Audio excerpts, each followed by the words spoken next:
Hey guys, welcome back to another episode of the Music Den. I'm your host Armando Venditti, hoping you guys are having a fantastic day and that you're looking after yourselves and one another. Bill Schuster and I are back, continuing our top five albums of the 1990s. Uh, I'll do the introductions in just a sec. Today we're going to be covering 1996.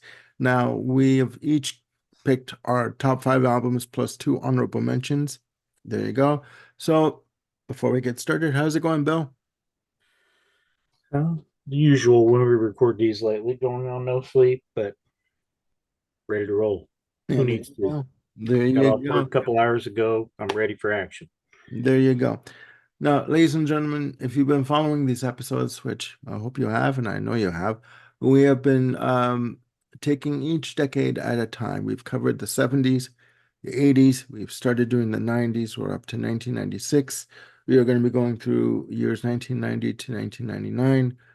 So, without further ado, I will pass the virtual mic, and he does actually have a mic, but it's not plugged in yet. I'm going to Not pass yet. the virtual mic over to Bill, and he will start off our top five of 1996. All right, thank you, Armando. One thing I've noticed about this year, especially, is it kind of started the previous year, but we have arrived at a point where I have veered off out of the mainstream completely on my list. Yeah, I'm a lot of the stuff that I'm going to be talking about, I did not discover at this time. I discovered it about 4 or 5 years later once I got online and started digging. So much of this was not current to me. So, but in hindsight, though, these are my top picks. okay. So hopefully, I don't lose everybody by throwing out a bunch of obscure crap. There are going to be people who are familiar with this are going to be familiar with a good chunk of these. People who are not are going to go, "What the hell is that?" Hmm. But hey, be adventurous, folks. Good stuff here. All right, some of you may have heard of my first one. They've had some minor mainstream attention. Porcupine Tree. This is their album Signify with that awesome, bizarre, fetish, ancient cover. That's I won't even go into what that might be about. I've been to those kind of shows, and there was less clothing involved. Um, I'm We not won't sure go if there, that's an old folks. school version, but it's very eye-catching cover, and it kind of fits the music, the sepia tones and everything, the somewhat almost violently charged eroticism. It's there's the back, or I don't know, we're going through this gate here into something. You may not want to get there once you realize what it is, but it's going to Yep. sound pretty cool. Uh, there's a fair amount of instrumental work on this album. There's a number of vocal songs too, but this is still kind of carrying on. I had mentioned Porcupine Tree previously with The Sky Moves Sideways, and Yeah. that album was more mostly instrumental. This one's moving further towards their more uh, pop friendly era to a degree that will increase in a year or two from now. Uh, some of the catchiest songs on here that might be more ear friendly to pop fans or basic rock fans would be Sleep No Dreaming and Waiting Phase One. If you need a couple of tracks to look for, if you're looking for just a good rock and instrumental tune, Signify, the title track itself, is a good one to check out. There's also on this version a disc called Insignificance, which is demos of this material from 95 and 96. So I don't know if this one's still in print. You know how they do, they re-release different versions and Yeah. upgrades every few years. And but yeah, this one often gets lost in the shuffle when people talk about Porcupine Tree and or Stephen Wilson, the main man behind Porcupine Tree in all its guises. Yeah. But it's a really cool album. Obviously, it's worth it being in my top five for this year. So Porcupine Tree Signify starts me off. That's a good one. That's a really good one.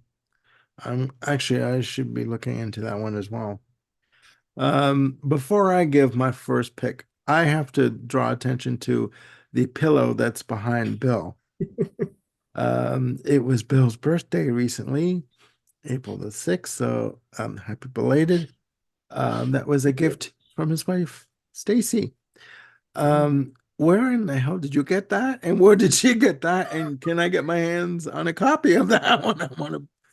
I want I my would be own. willing to bet she got it at a resale shop. Okay. She I knows want how my, to hit the resale shop. She's a bargain shopper. I mean, I want to get my hands on a Queen 2 pillow. Okay. That's what I want to do. But I digress. Okay. Um, how can I put this in such a way here? Guys, my list is going to go all over the map like it usually does, but even more so with this listing here. Coming in at number 5 for me is Metallica with Load. Um, again, produced by Bob Rock. There it was like a 4-year gap between the Black Album, self-titled, and this album. Um, there would be this album, and then a Reload would come out after this. Lengthy album, good heavy production. I've always loved Bob Rock's production on drums and stuff, with drumming and stuff. So, the lead off single Until It Sleeps. I mean, people were saying that, and I'm sure you have an opinion on this as well, but people were saying, they sold out, they lost the meaning as to why, you know, they were doing this for in the first place. I, it's a good album. It's long. It's like 75 minutes. Other songs of note are King Nothing, the other single, Ain't My Bitch, catchy title. But to be honest with you, it is a good album, but I haven't listened to it in years, like really in years. So that is my number 5. That's why it's number 5. I really don't have a strong opinion on it. I'm kind of indifferent. It's not bad. It's not great. I think I'd kind of moved on from Metallica already at this point. Uh, at this point in time, I'm pretty well good with the three Cliff Burton albums, and I don't really need much else beyond that. And Cool. that's pretty much for nostalgic purposes. I mean, they were absolutely masterful at the time they came out, but other than nostalgia at this point, I mean, they can't really stack up against a lot of things that have come in their wake. So Yeah. Yeah. Okay. bring your hate, Metallica fans. I'm here. Cool. Cool. You can send your correspondence too. Yeah. Um, okay. Yeah, I Any, do. I will give them credit though for trying to branch out. Whether I was kind of indifferent to it one way or another, I do appreciate the fact that they didn't stay stuck in a rut and attempt to make yeah. master of puppets again and again and again. Yeah. Yeah. Um, yeah. Well, I mean, what's wrong with My branching out? number, you I was just gonna say, what's wrong with branching out? Yeah, exactly. Yeah, I mean, that's usually a good thing. It just didn't really do anything for me in this case. Okay. Yeah, it's fine. But more props to them for trying. I know a lot of people loved it. Um, all right, No, now miles and miles away from the mainstream success of Metallica, we have a band that had no mainstream success. And outside of modern progressive rock fans, you've probably never heard of this band. Uh, their main man, Roy Stolt, uh, got his start in a band called Kaipa back in the 70s. They were a very yes sounding prog band back at the height of progressive rock from Sweden, by the way. hmm And of course, there's a new version of Kaipa that's been going on with Hans Lund and the other, their original keyboard player and writer. That's been going since 2002. Royna was involved with that also, but he dropped out after 3 albums. Okay. However, in the 90s, he started with an album called The Flower King under his own name. And that turned into, on the following album, a band called The Flower Kings. This is not that album. This is actually the second Flower Kings album. It's called Retropolis. And look at that awesome cover, this futuristic city that fits the title perfectly there. Is that like not some album cover like Roger Dean would have done or somebody Yeah, back in the 60s? yeah. And it's very, very retro. I mean, Retropolis. It's right in the title. And yeah, you could say that the Flower King sound is very indebted to classic progressive rock sounds of Yes, Genesis, etc. Especially Yes, they're more uplifting, shiny, buoyant songs. But considering Royna was there in the mid 70s doing it himself with his own band, I don't think you could really accuse him of trying to copy something that he was there for the first wave of himself. Yeah, So yeah. um, there's a lot of instrumental on here, like on the Porcupine Tree album, but there are also some cool vocal tracks. One of my favorite Flower King songs is on here. There is more to this world. Uh, might be the best non-Star Castle Yes song that Yes never did. It's I just know where you're going. yeah. Yeah, really, this is just feel good music. There's lots of hippie proggy jamming stuff on here. Very melodic, just a modern sounding version of so much of those classic 70s albums. And Roy is an excellent guitar player. He's in the supergroup Transatlantic, of course, as well, for those who are familiar. Yeah, So yeah, this is one of my favorite Flower Kings albums. I think it holds up quite nicely after all these years. Retropolis. it's a good one. Didn't I know of the Flower Kings? I was thinking about going exploring some of their music, so but I've never heard of that album, so that's a good one. That's a good one. Number four for me is a bit of a toss up. Uh, I'm gonna go with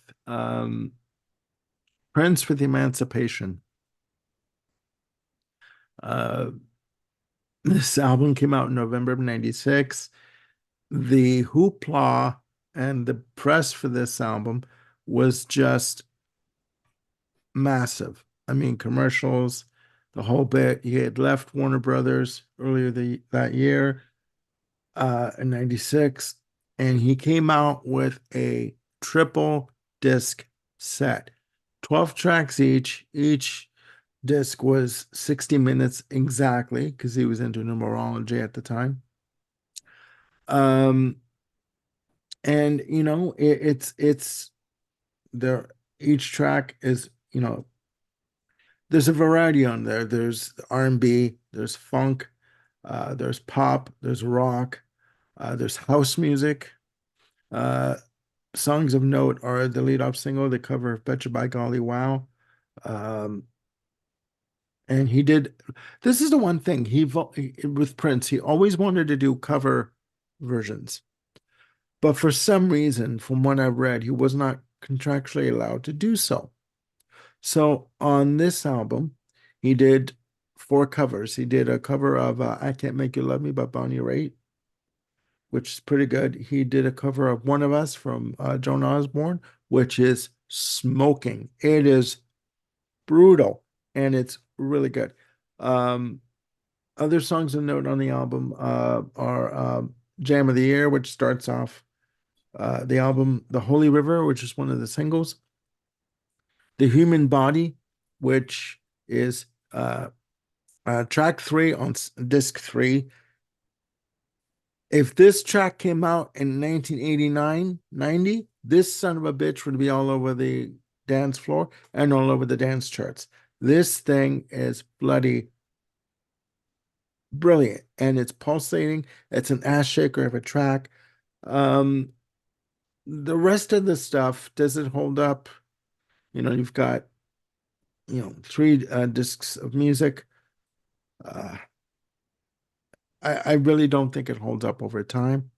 When he did do a mini tour, like a club tour for this album, he didn't perform a lot of the stuff from the album, and he hadn't performed a lot of the music from the album over the years. I think he wanted to flex his musical muscles, which he did.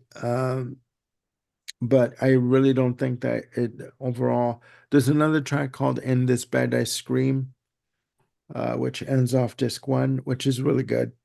Um, it's a melodic album. It's funk, but overall, I don't think it holds up. So that's why it's number four. Now, all you Prince haters or Prince lovers out there, sorry, come and get me. I mean, it's happened before. So Yeah, you're going for the bigger fan bases here. I'm not pissing off very many people with Porcupine Tree and Flower Kings, no matter what I say about yeah, I them. know. I know. I know. I know. It's true. And I'm going to continue with my trip through obscurity. Uh, Cool. she's been mentioned as one of my honorable mentions in, well, the last show we did, 95, with her debut album, Love is an Illusion. This is her second album, and I think it's a definite noticeable improvement. It's Hmm. Lana Lane with Curious Goods. And another one of these, the covers here, all the covers on her albums are done, forgive my possible mispronunciation, by a painter called Jacek Yurka. I could be butchering the poor guy's name, but yeah, all these surrealistic covers on the Lana Lane albums are really awesome and Okay. very fitting. As I might have said before, her sound is symphonic rock. Basically, it's got little bits of prog, little bits of hard rock. Little, I mean, it's big and bold and catchy. Um, you could say it has touches of AOR for sure. Hmm. At this point, there was pretty well a semi-regular band here. As her career went along, that changed a bit, and different players came in and out, and different guests, and brought in some celebrity players. But here it was a pretty steady lineup, and it included all the members of the Rocket Scientists, her husband Eric Norlander's band.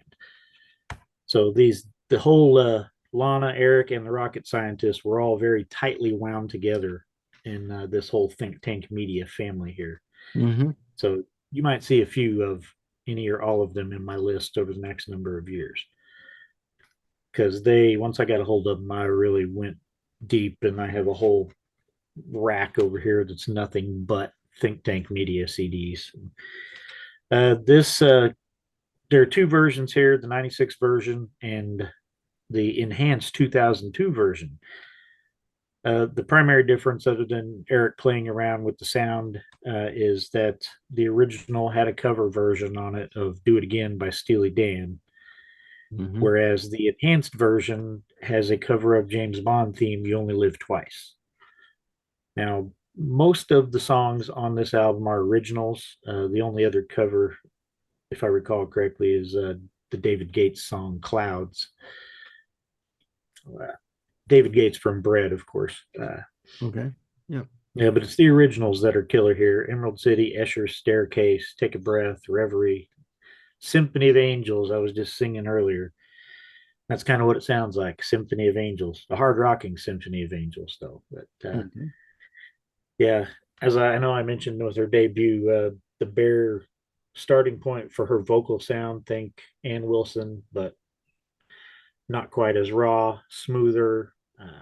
Ann's more of a rocker. Lana's more, she could lean more into the Great American Songbook kind of stuff when she wants to. So, yeah. Yeah. But yeah, that's one of my favorite Lana Lane albums there. Curious Goods. It's a good one. No, it's a good one. You're teaching me some stuff here that I didn't know, right? So that's good. Um, my number three is from Dabello called Whore. Yes, you heard it right. Um, this is Dabello's follow-up to her 1987 album She. Between 87 and 96, she moved to Los Angeles with she was in a relationship with Scott Humphreys, who was a producer, keyboard player, arranger. He's worked on albums with Metallica. He provided additional keyboards on Nothing Else Matters for the Black Album sessions. He's also worked with Tommy Lee. This album was released through EMI Spin Records. This is her last release, unfortunately. She would never release another album because she became very disenchanted and dissatisfied with the music business. I really don't think she got a fair shake. I think it's a heavier album, more guitar oriented. Songs of note on the album are the lead off single 11, which basically talks about a person. Well, for me, I take it as a person who's in a situation, uh, and they feel like their patience is being tested over and over again by one individual. So instead of counting to 10, they count 11. Other songs of note, I've been there. Other songs of note are Heavy Boots, which is more of I guess more of a grunge kind of feel, like, heavy guitars. Easy, the title track. Uh, Little Boy, Falling Down, basically is about, you know what? Every once in a while, it's okay to make a mistake. Every once in a while, it's okay just to say it is what it is, and you've done the best you can do. And, with the lyric, there's a lyric that says, it's a lovely day for falling down. Okay. And she's basically saying in the song, I've done all I can do. This is me. I'm giving you it. I'm giving you all of what I have. If you don't like it, there you go. It is what it is. Other songs of note, The Revenge of Sleeping Beauty. This is the heaviest track on the album. It ends off the album. There are 10 tracks in all. Revenge of Sleeping Beauty features Tommy Lee of Motley Crue on drums. Heavy as all hell, it's all get out, sorry. Very Middle Eastern influenced track with sitars, heavy, kick-ass drums, just brutal. Unfortunately, this album didn't do, as I said, good for Del Bello, which is why she eventually um, retired from recording albums. She's worked with people while she lived in LA for the 9 years. She's worked with people with like Patti LaBelle, Branford Marsalis, uh, writing songs for them and with them. So that is my number. Uh, there's three. Sorry, it's one of those days, guys. Yeah, One coffee. Number three. So it's a good album. Yeah. yeah, that's it's apparently she really stuck to her guns when she decided to retire. It's been a long time, so yeah, Yeah. she was not She kidding around. No, no. I mean, and she lives in Toronto, has a very quiet life. She's done voiceover work for cartoons, for news networks and stuff, but she will not record another album. And to the music scene, the Canadian music scene, and to the music scene internationally, it's a loss. It's our loss because she is a hell of a performer. She's a triple threat. She's a songwriter, musician, producer. She can do it all. And it's unfortunate that she feels the way she feels. Obviously, she's sincere with it. So, Yeah. and my number two is the number two from this band. Yeah, I had their number one previously. Um, yeah, this Spock's Beard with Beware of Darkness. Uh, This starts out with a cover of the George Harrison song "Beware of Darkness," and it's kind of somewhat famous, infamous among Spock's Beard fan circles because I think at one point there was a rumor that Neil Morse, the band leader at the time, actually sang "Watch out now, take care, beware of farts that linger." Rather than thoughts that lingers. And if you listen to it with that in mind, you can never unhear it when listening to their I know. version of this song. I So know. I and know. it takes a bit of the seriousness right out of the song, but it's still a great version. I still think I still like the Concrete Blonde version better than this or the George Harrison original. So there's that. But they're all good. The rest of the album is all originals, all written by Neil Morse. He was the dominant force in the band in these early years, these early albums. Um, my favorite song on here is one of the first two Beard songs I heard. It's called The Doorway.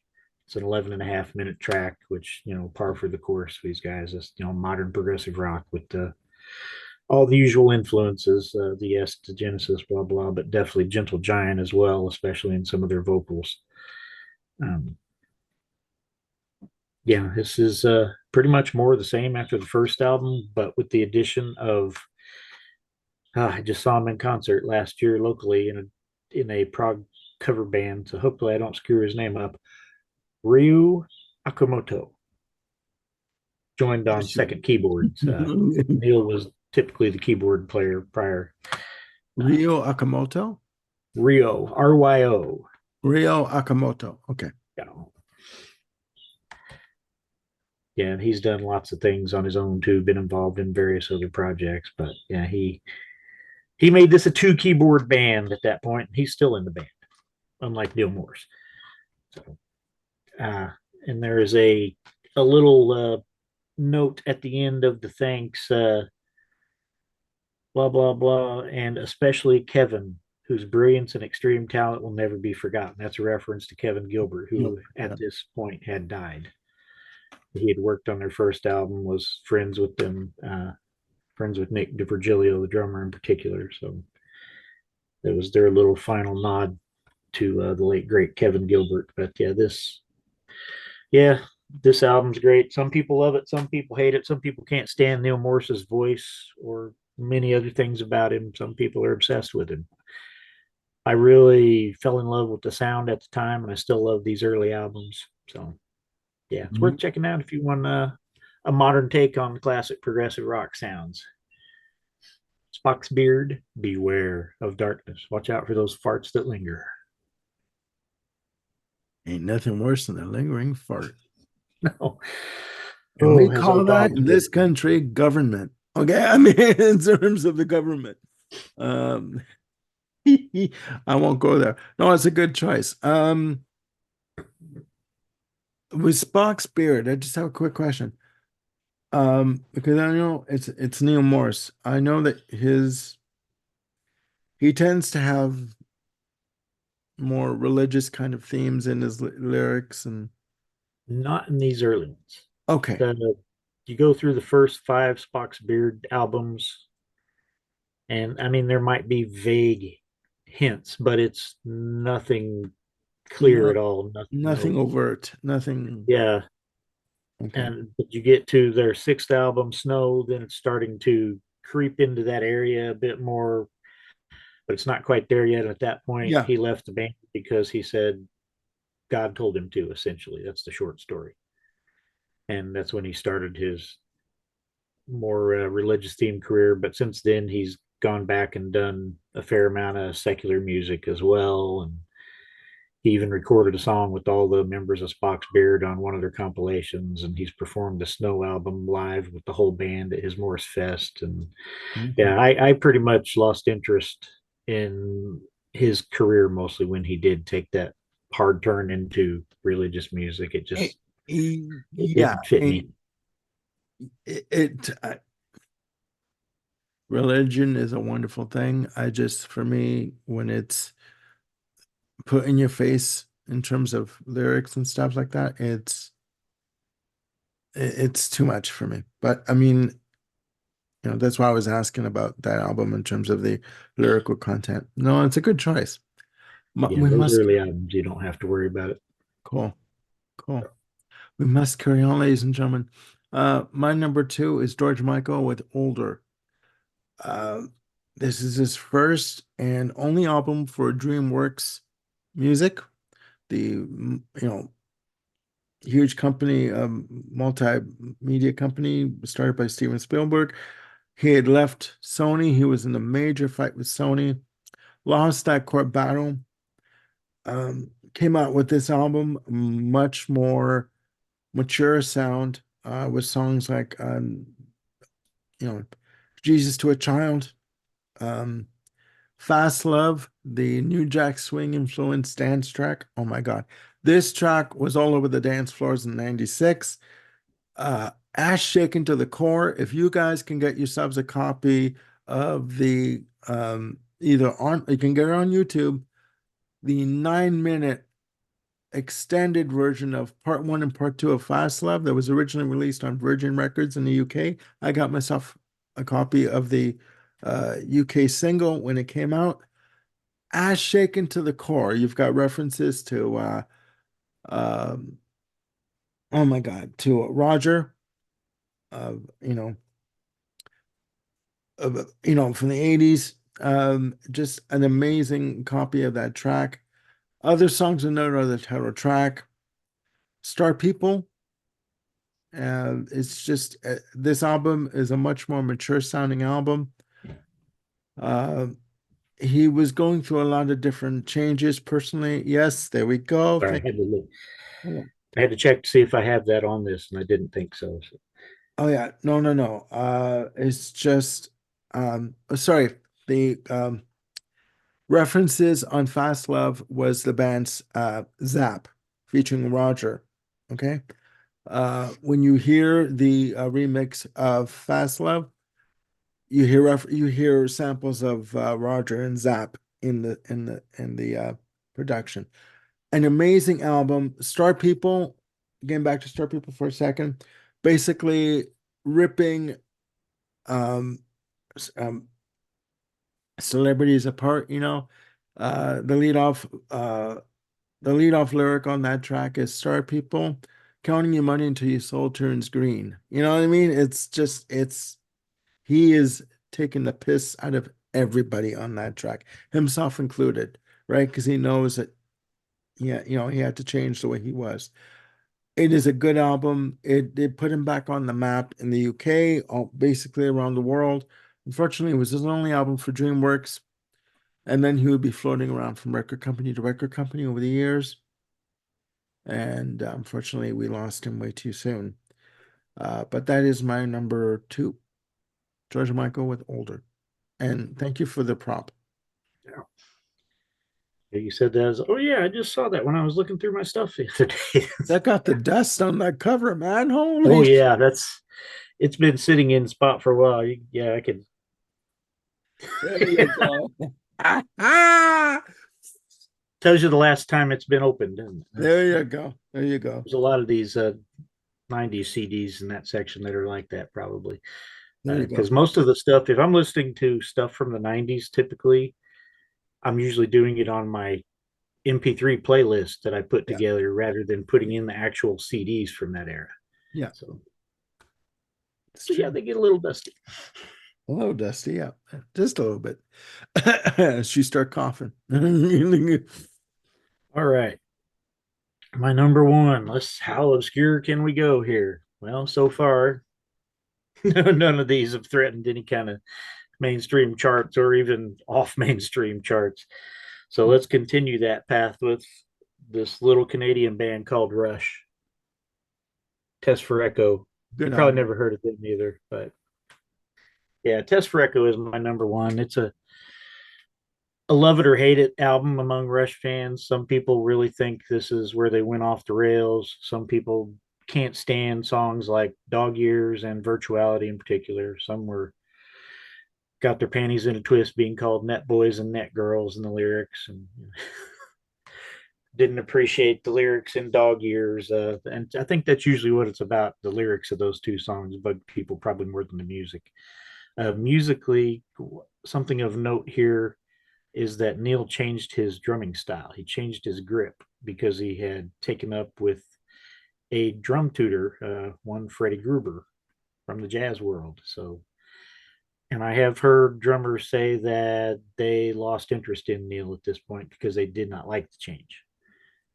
I'm not a drummer, but I disagree. But then again, counterparts on is my favorite Rush era, so I'm kind of a freak among Rush fans there.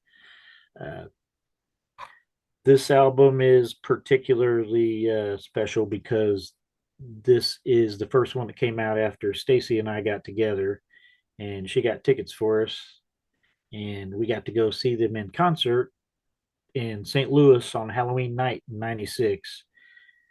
That was the first time I'd ever seen them, and yeah, I got tears in my eyes. And yeah, as soon as they took the stage to Dreamline, just oh yeah, it was awesome.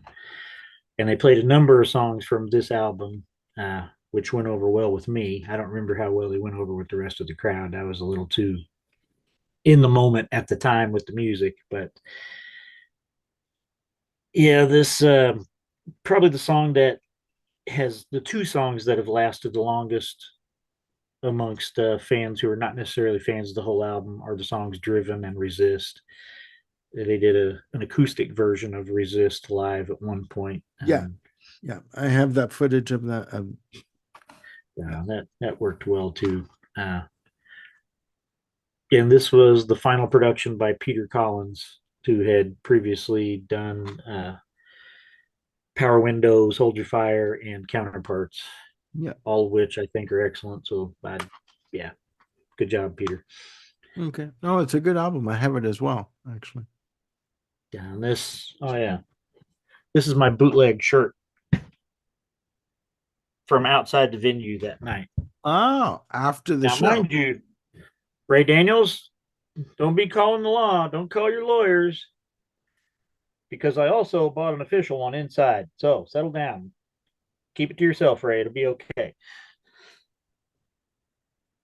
Was he a stickler for that? What's that?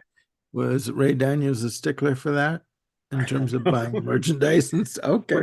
Ray has reputation in certain areas. I'll just leave it there. Okay. Okay. We won't go there. No, I do have that Don't album. ask the Van Halen camp. Definitely don't ask Sammy Hagar. Yeah, no, Sammy Hagar's not a fan of Ray Daniels at all.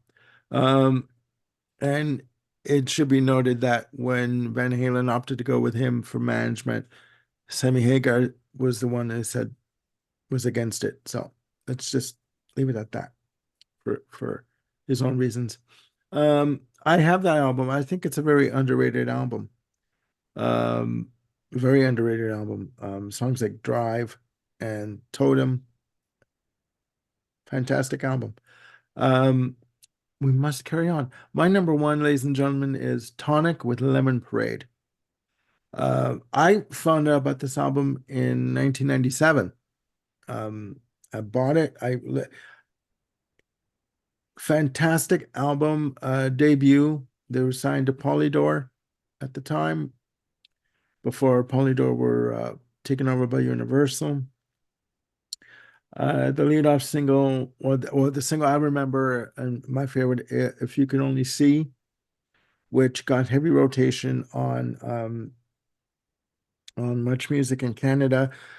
Uh, Heavy album, 12 tracks, produced by, if I get this last name wrong, I'm sorry, Jack Joseph Puig.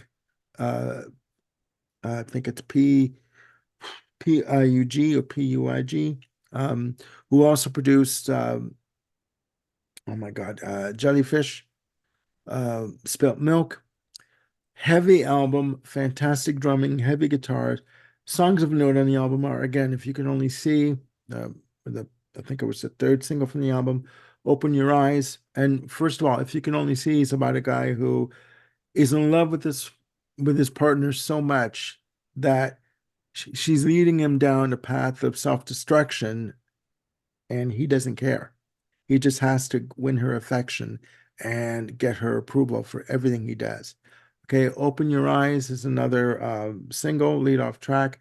Bigot Sunshine, which is the shortest track on the album, but a blistering track on the album. Um, it basically talks about people who can't mind their own bloody business and have to put their noses in your backyard. You know, A Casual Affair is another good track. The title track, Lemon Parade, is another good song. Thick and Mountain are two other good tracks. Just amazing, melodic, heavy, and I'd also call them Heartland rock as well. You know, there's songs about growing up, about relationships with your dad. Unfortunately, for me, the drummer left shortly after the album or the tour for the album, and they released other albums. Sugar that came out in '99, produced by Bob Rock.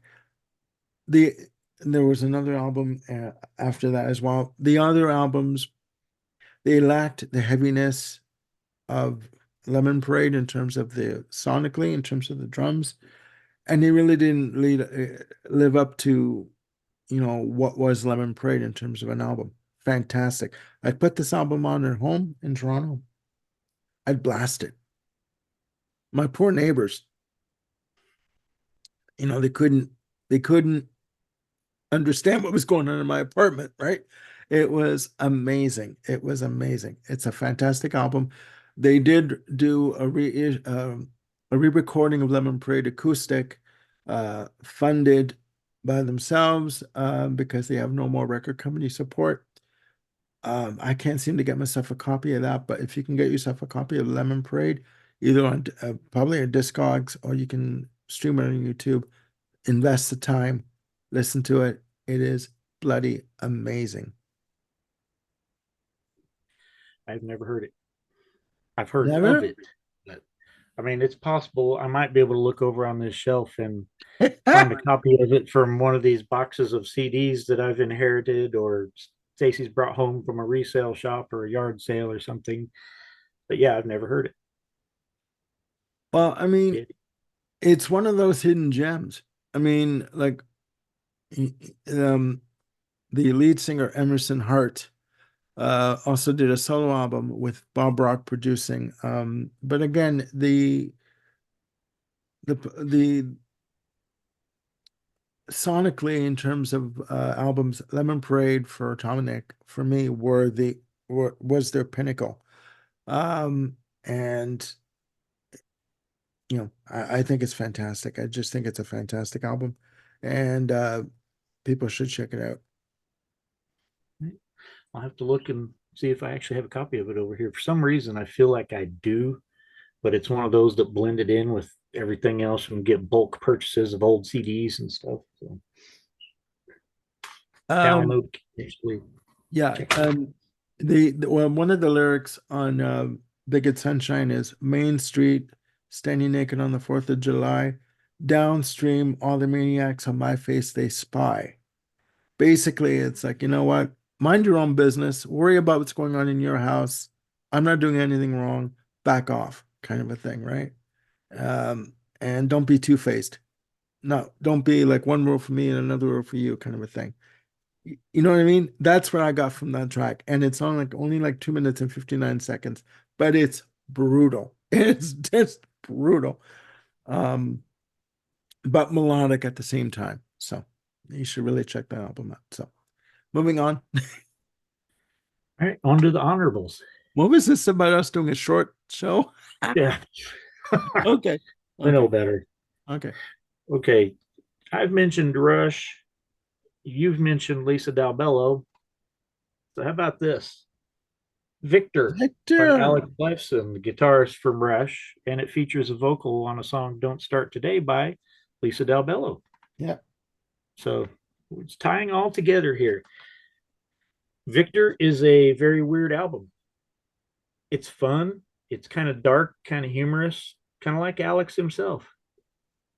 Um, Weird, dark, and humorous. I think that kind of describes Alex in general, and extremely talented, of course.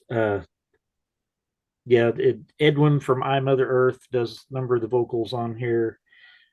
Alex produced the album himself. This does not sound anything like a Rush album. No. Possibly the song with Dalbello doing the vocals is the closest to Rush because some people thought that it sounded like an early Geddy Lee type of vocal.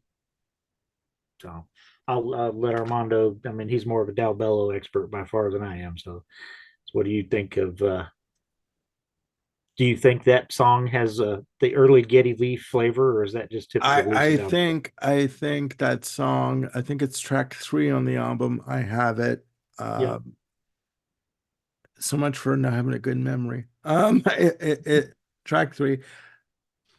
I think that vocally, yeah, I think you're right. I think it also shows the many sides of Del Bello. She can be very soft, very, very innocent sounding, and then she can crack your ribs with a piercing vocal delivery that nobody can duplicate or even try. I think musically that album is very different, very eclectic. When I hear Start Today, musically, I think of Four Sticks from Led Zeppelin. yeah, I could hear that. Just that, that rhythm. the rhythm of just the pacing of the track and the rhythm. I think of Four Sticks from Led Zeppelin, but fantastic album. Yeah, it is, and it's a shame he never did another solo album really. No, no, no. That's a And good choice. That's a good choice. How did I forget that one? Jesus Christ. yeah, I mean it's kind of obscure even for somebody as well known as Alex. It's not like it really had major chart success or radio success or anything. Just yeah, and I think it's a weird album. yeah, Shut I up, think shutting up. With Alex's wife and I believe one of her friends yeah, chattering back and forth to each other. And I was shut up. yeah. Just, He starts up, shut up, shut up, shut up. Like it just keeps going. It's like, okay. But I think he did this album for him, yeah, right? I mean, and guys, if you want to look it up, it was released in the US on Atlantic. It was released in Canada by Anthem Entertainment, their own label and management company. It's a good album. It's eclectic. Check it out. And you yeah. can check it out on YouTube as well. Promo copy, of course. You see the little gold lettering there. There you go. There you go. Promo copy. All right. Moving on to my first honorable mention. I'm only going to say this once and I'm not going to go into it any further. Uh, Marilyn Manson with Antichrist Superstar. There's one track on the album that I do like, The Beautiful People. It's the rhythm of the track, just the drums, and whether it's programmed or not, I just like that one track. And that's it. I'm not mentioning any more about Marilyn Manson. Moving on. Now, if they were all like that, that would be a quick show. We'd have been done half an hour ago. I will not I will not be accused of supporting any ideology that this gentleman has. It's that one track. All right. Well, I will go in a completely different direction, and this time I really am going away from the mainstream again. Uh, this is the third album by this band. I mentioned their debut in '94. It is Brain Surgeons. This album is called Box of Hammers. They have a full five-person lineup at this point, in addition to former Blue Oyster Cult founding member and drummer Albert Bouchard and his at that time wife Deborah Frost and bassist David Hirschberg. They have added guitarist Peter Bohevsky and Billy Hilfiger on lead and rhythm guitars. Billy Hilfiger, he's the late Billy Hilfiger now. Sadly, he died in the early 2000s. He was Tommy Hilfiger's, excuse me, brother, the famous fashion designer. Mhm. And one of the three brothers, his other brother, was also in a different band, which we will be hearing from soon Mhm. on another episode. But this was the official Brain Surgeons five-person lineup for a few albums in the late '90s into the early 2000s. They were covering some old lyrics, some things that were laying around for a while, like old Richard Meltzer lyrics, who was famously one of the old school Blue Oyster Cult lyricists of their army of lyricists. Mhm. Um, it's mostly all originals. There's some stuff like Gun, which was a Blue Oyster Cult demo at one point. Uh, they did a version of that, and I believe Joe Bouchard guests. If not on that song, I know he guests on this album. Of course, Joe Bouchard, Albert's brother, another former Blue Oyster Cult founding member.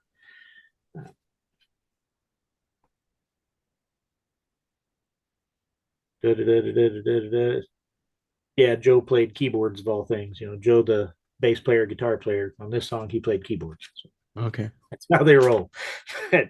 Mhm. Yeah, again, I've said before, I believe on the initial album, if you're looking for like Donald Buck Dharma Roser and his Don't Fear the Reaper, Godzilla Burning for You type stuff, that's not what this is. If you're an old BOC fan who always liked Albert's voice and his songwriting and his weirdness and his drumming, this is well worth checking out. This is Mhm. just a cool, unique band, or it was. Sadly, they broke up when Albert and Deborah did around 2007 ish, but they were really cool while they lasted. and all of their covers, much like Lana Lane had a cover artist, all the brain surgeons have these kind of weird covers by this cover artist who I don't remember. I'll tell you next time I come up with a brain surgeons album because there'll be more. Okay. Yeah, cool. Box of Hammers by Brain Surgeons. That's my other Some hammers. mention. Cool. That's a good one. Again, you're showing me stuff I'm not really familiar with, and that's a good thing. That's a good thing. My last honorable mention, guys, is it's the first time that I believe it's the first time that an artist has appeared twice on the same list. Prince with Chaos and Disorder. This was his last album for Warner Brothers. This came out in July of '96. He did not want to record for them. He gave them albums, like tracks to release his albums. They wanted new material. He resented the idea of doing it, but then he relented. He gave them a bunch of these tracks on this one album, and it's stated on the back of the album cover that these tracks were not meant for commercial release. These tracks are just meant to finish my contract with Warner Brothers Records so I can move on. Goodbye. Songs like Chaos and Disorder, the title track. Oh my God. Dinner with Dolores. Okay. I rock, therefore I am. These songs are not up to snuff in terms of arrangements, in terms of uh, quality overall. They're very substandard. Um, there's one track called You, and it's like almost like 2 minutes long. It's the last track on the album. It's just him, Prince on vocal with a backwards guitar, and it's all about "I had you," yeah, all that. And I won't even go into what he actually says because it's very disgusting. But he just released this album to get out of his contract with Warner Brothers. He would then go on to release Emancipation later that year, which is a better album. But that is my last honorable mention for 1996. So I think that might be the second time that we've had the same artist mentioned twice in a year. Going all the way back to the 70s and 76, I mentioned Genesis, A Trick of the Tail, and Wind and Wuthering both. Oh yeah, yeah, yeah. That's right. Okay. You know what? It happens sometimes. Yeah, pretty rare though. It's unusual, Yeah. especially the later we get, because how often are artists putting out multiple albums in a year at this point in time? Oh yeah, no, but he basically said, okay, you guys want music? Here's like 10 tracks or 11 tracks. Go away. I'm done. I'm done. I don't even want to look at you anymore. And that was basically what he did, and they had to accept it. They tried to sue him um, for trying to sabotage his contract or something like that, but they called off the lawsuit. So there you have it, guys. Our top five albums of 1996 plus two honorable mentions. Please put in the comments down below, down there, your top five of 1996 or top two, top three, top 10. Again, no right or wrong answers, just opinion, right? And we all have those. So I will say goodbye for now. I would like to thank Mr. Bill Schuster for joining me on this episode. We will be back in a few minutes with 1997. Stay tuned.